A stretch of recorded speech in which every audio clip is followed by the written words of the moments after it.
Yo, what's up? It's Jason. I'm back with another video, and it's another ranking video. I am deep in the 90s here. I'm going to be ranking the best of 1996. First, still rocking a little bit of this Diform French early electronic band from '84. Really cool album, reissued on Dark Entries. I picked it up recently this weekend.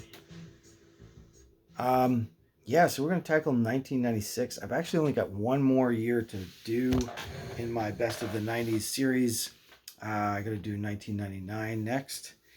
And then the decade is closed. Forever? Maybe, maybe not. Maybe I'll redo some of the videos later on. But I will post a link down below to the playlist of all my best of years. And you can check it out and see a variety of different genres over the years, different styles. The 90s have been a lot of house and techno for sure. That's exactly what I was buying. A lot of singles, some albums, but also hip hop as well in there, and more recently a lot of like underground death metal, etc. from the 90s too. So we'll kick it off. I'm going to keep it all vinyl for this one. I don't always do that. Sometimes I mix in CDs and tapes as I go, but this one pretty much got a top 12 here in vinyl. I will show 3 CDs though, just to kick it off as honorable mentions. I got Neil Landstrom's album, very strong album, Understanding Disinformation, which is a pretty timely title for sure. You got an alien there on the front cover. This is where he jumps over to Trésor from Peace Frog Records. Neil Landstrom, of course, excellent techno producer of the 90s, from Scotland, from Edinburgh. This would absolutely be in my top 10. If I had it on vinyl, I would be forced to just put it higher. But I'm going to leave it as an honorable mention for now because it's more recent that I got this CD. It is from 96 and it is excellent. It's about 8 tracks. Really good ones on here. Range Rover, Twisted in New York, Pirates, pretty good. It's all in all pretty good album. His second release, full length. Then I got to mention Cryptopsy. This is a really standout, stellar album.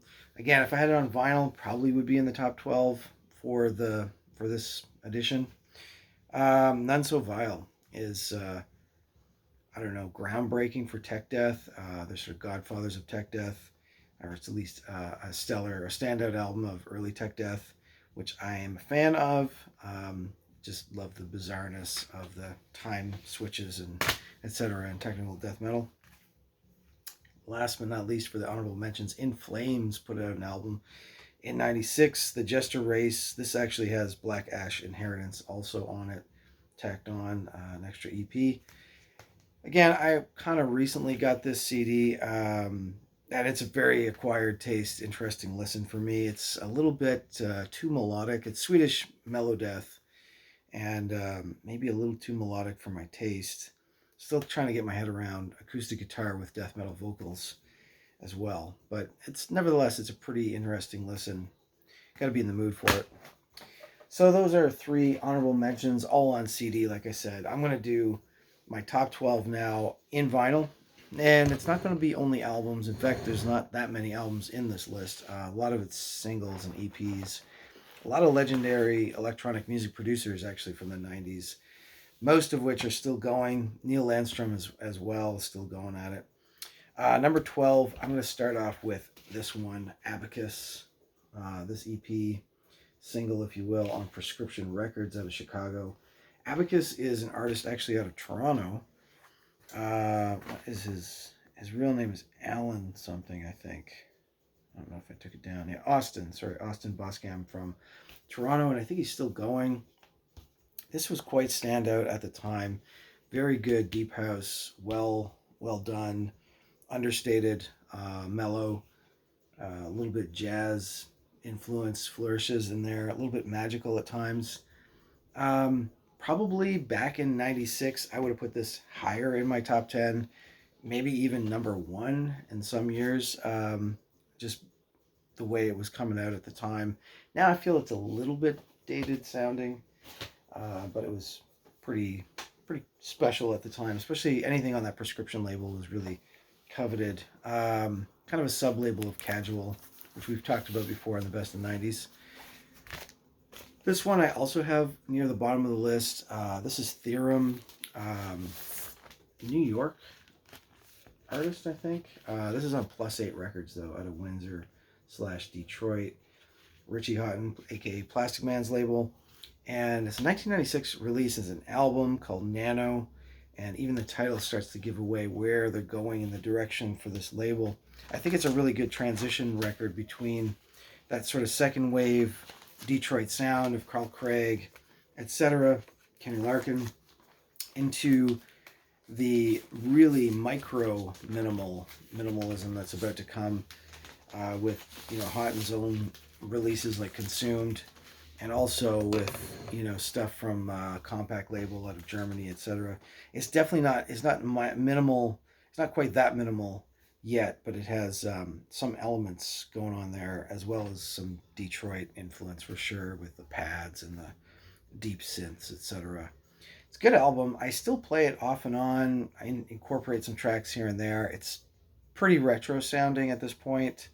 And it's just a record that I've kind of had in my collection ever since it came out. I think it was probably the last Plus 8 record I ordered directly from them on vinyl. So that is number 11. Number 10, basically a massive banger of a tune. And almost forgot about this one, or almost didn't have it in the list because I didn't have it in my Discogs, oddly enough. But when this came out, it's my original copy. A lot of these records are my original copy since 1996. This is the Mod Wheel Spiritcatcher. Man, this is a massive track. Now I'm going to call this sort of, I guess, what you call tech house. At the time, we didn't really have that term, tech house. It was either techno or house, or it was techno house, maybe. It was kind of like house music for ravers, because you would hear this in raves for sure. It's definitely got a good techno vibe to it, but it's a little slower, more in the house range. Anyway, Spiritcatcher is the main track on this, but the other two tracks are really cool too. Tribe Beat, Jellyfont Stampede, I think, is the other two tracks. This is on Global Communications label. This is Tom Middleton, actually, behind the Mod Wheel, who did the amazing track called The Way by Global Communications. Big track in the 90s, but I don't have it on vinyl. I play that one more often than this, actually, but Spiritcatcher Mod Wheel is rounding out the top 10. Now, another track that's kind of house music for the rave generation, I think. Maybe even a little bit cheesy. Maybe not. I don't know. Mighty Dubcats. I love this track. It's just another groove. This is the one with the big sample. I think It's Time We Get Back Together. It's got some piano, I think, in there too, and just a really funky shuffle. Of course, Mighty Dubcats is none other than Norman Cook, aka Fatboy Slim. So you know it's going to be a pretty big dance floor track. I remember it. It brings back a lot of memories for me. I remember it clearly from some of the nightclubs and raves back in the day, hearing that track. So Mighty Dubcats is my number 9. Number 8, moving back on to Chicago and the Balance label this time. Another sub-label of Casual and Relief and Prescription. Balance was the other one. Really cool deep house too. A little less trad than the Abacus one, I'm going to say. This is Circulation and Patterins. Yeah, that is how they spelled it, Patterins. Memories on here and X Tempo. This is Joshua, basically. Joshua is, DJ Is, of Is and Diz fame. Yeah, this is a smoking record. This is something I still play off and on. Deep house, but with some tech elements, just very subtle in the background. Maybe I'm just imagining them. I think it has been played at some raves as well too, but it's definitely in a house groove. It has an Is and Diz Ghosts in Detroit dub on here. Solid EP. Pretty timeless, pretty essential. That's all I gotta say about that. Circulation. Next up, so that was 8. Number 7, sticking with Chicago. Surprised that I ended up putting this in, but I just couldn't resist. A deep house vocal belter, if ever there was a tune. But done right, done underground style on Casual Records nonetheless. Big Ed featuring Dana. Do Me a Favor. Always love this track. In fact, I have 2 copies of this, which is good because this version has got some really beat up scratch marks on it, but still plays pretty nice. Yeah, Big Ed featuring Dana. I think originally they were planning to have Dajay, who's also a great vocalist from Chicago and on Casual. I think she was supposed to do this one, but she didn't end up doing it, and Dana did instead. An amazing job. Good belting, some power and sweetness in the voice. What else was I going to say about this one? Do I have any other notes? Yeah, a little bit haunting as well. But Harold Ed something as Big Ed, basically. It's like a one-off. Don't think there's any other releases by Mr. Big Ed, but Big Ed and Dana, do me a favor. Do yourself a favor, check it out. It's deep house, it's vocal, but I love it. And it's from Casual Records. Now, next up, I got to do the cheesiest, possibly the cheesiest or most popular track of 1996. This track was everywhere in the clubs, and it is a pretty innovative remix, I have to say. Armand Van Helden from the New York underground house scene decides to do, well, I don't think he decided. I think this was just strictly like a business call. He never met the artist or anything, but he gets the call to do a remix of Tori Amos, Professional Widow. So Tori Amos, one of these like, chanteuse, kind of like Sarah McLachlan kind of, I don't know if you call it pop singer, I guess, of the 90s. Professional Widow just totally tears it up on the remix with this massive bass line and, of course, chopped up samples of her saying it's got to be big. So, yeah, it's a huge remix. MK also did a remix on here, but everybody knows the Armand Van Helden. I can distinctly remember when this came out and going to certain clubs, and it would be played 2-3 times a night in the same night at the same club. Massive track. It's pretty well known, pretty popular. Might have even been played at a wedding. I don't know. So there's number 6. 5, 4, 3, 2, 1. Yeah, number 5. Back into the underground and over on the UK side. Kind of a nondescript little single here called Cheap Knob Gags. This is actually number 2. They put out 5 singles in total. Up to 1999 was the last one. But I think this is probably the best one. There's 1 or 2 that are my faves. And this is one of my faves. This is number 2 by Cheap Knob Gags, which is a duo. Duo of Aubrey. Goes by other names, but Aubrey is one of his pseudonyms. There's does a lot of nice deep tech house, kind of Detroit influence sometimes. And Joshua Brent, I think, aka Shaw Tracks. Joshua Brent also did the Clap Your Hands song in 1999, so stay tuned for that. Will be in my top 10, no doubt. But yeah, Cheap Knob Gags, it was really cool, just sort of minimalistic. Again, kind of in that techno house kind of vibe. Repetitive, but sort of hypnotic tracks. 2 hypnotic tracks where they take a sample and just kind of run it, but in a sort of subtle way. Anyway, I'll put a link. I'll put some links down below to these tracks so you can check it out. See if I'm smoking, blowing smoke here or what. But yeah. So 5. That was number 5. This is number 4. Number 4. This is a track. This is a single that I actually didn't own in '96, but I probably heard it back then. Definitely heard a lot of this style back in the '90s, mid '90s. This is a drum and bass by Ed Rush and Mothership. Smoking track on the No U-Turn record label. I definitely have some singles off this. One of my favorite labels for drum and bass.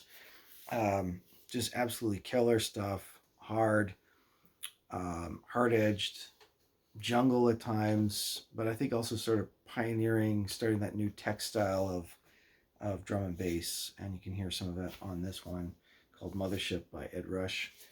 That's my number 4, high ranking as it is. Just a banger of a track. Now, the next top 3 are all pretty essential. This one kind of surprised me, actually. I was going to put this lower in the list, but I gave it another listen again. And yeah, it's been with me since 96. Steve Poindexter, Chicago producer.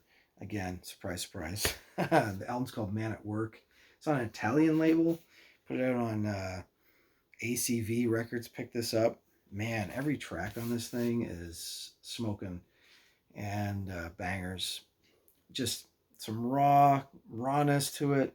Hard techno, jack and techno, if you will, kind of like Relief style, which was what I was going for back then, and the Relief label, which I think Steve Poindexter probably had something on that label too. But yeah, this is, every track on this is really dope. So, Man at Work, banger of an album. And next up, a guy who's been in the top 10 before.